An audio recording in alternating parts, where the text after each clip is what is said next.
4-5 months back మనం ఒక కాన్ఫరెన్స్కి out of country వెళ్ళాం. ఆ రోజు రాత్రి లైట్గా ఫీవర్ వచ్చింది. పక్కనే ఒక హాస్పిటల్ ఉంది, వాకబుల్ డిస్టెన్స్ అన్నారు. నడుచుకుంటూ హాస్పిటల్కి వెళ్ళిపోయాను. కొంచెం చాలు సార్. ఆ హాస్పిటల్ చాలా డీసెంట్గా ఉంది. అక్కడ ఒక స్టాఫ్ అటెండర్ నన్ను స్ట్రైట్గా డాక్టర్ దగ్గర తీసుకువెళ్ళి స్కాన్, బ్లడ్ టెస్ట్ అని ఒక స్లిప్ రాపిచ్చి నన్ను ల్యాబ్కి తీసుకెళ్ళాడు.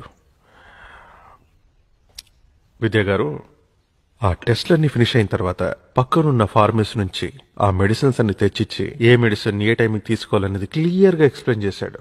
నేను అడిగా, ఈ టెస్ట్కి, మెడిసిన్స్కి, డాక్టర్ కన్సల్టేషన్కి ఫీ ఎంత అని. ఇట్స్ అబ్సల్యూట్లీ ఫ్రీ అన్నాడు. నేను సీఎం అని తెలిసేమో అనుకున్నా. హౌ డు యూ నో మీ అని అడిగా. హూ ఆర్ యూ సార్ అన్నాడు. అసలు ఇది గవర్నమెంట్ హాస్పిటలా లేకపోతే కార్పొరేట్ హాస్పిటలా అని అడిగాను. It's just a hospital sir అన్నాడు.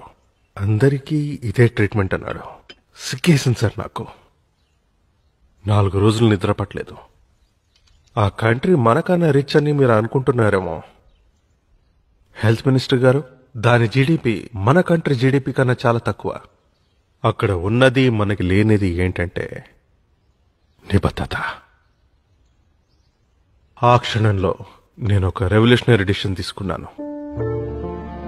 మన స్టేట్లో ఉన్న ప్రజలందరికీ కార్పొరేట్ అని, గవర్నమెంట్ అని తేడా లేకుండా ఒకే రకమైన నాణ్యమైన ఉచిత వైద్యం, ఇది నా సంకల్పం. ఈ కార్పొరేట్ హాస్పిటల్స్ అన్నిటినీ అండర్టేక్ చేద్దాం. ఏమంటారు హోమ్ మినిస్టర్ గారు? సార్, సడన్ గా నాకు అర్థమైంది. ఆ గవర్నమెంట్ మీద విపరీతమైన ఆర్థిక భారం పడుతుందంటారు. అంతే కదా, ఓ పని చేద్దాం. మనం ఇచ్చే సంక్షేమ పథకాలన్నీ ఉన్నాయి కదా సిఎస్ గారు, అవన్నీ ఎత్తేద్దాం. కుటుంబరావు గారు, ప్రజలకి ఉచిత విద్య, ఉచిత వైద్యం, ఈ రెండిస్తే చాలండి. వాళ్ళ బ్రతుకులు బాగుపడతాయి.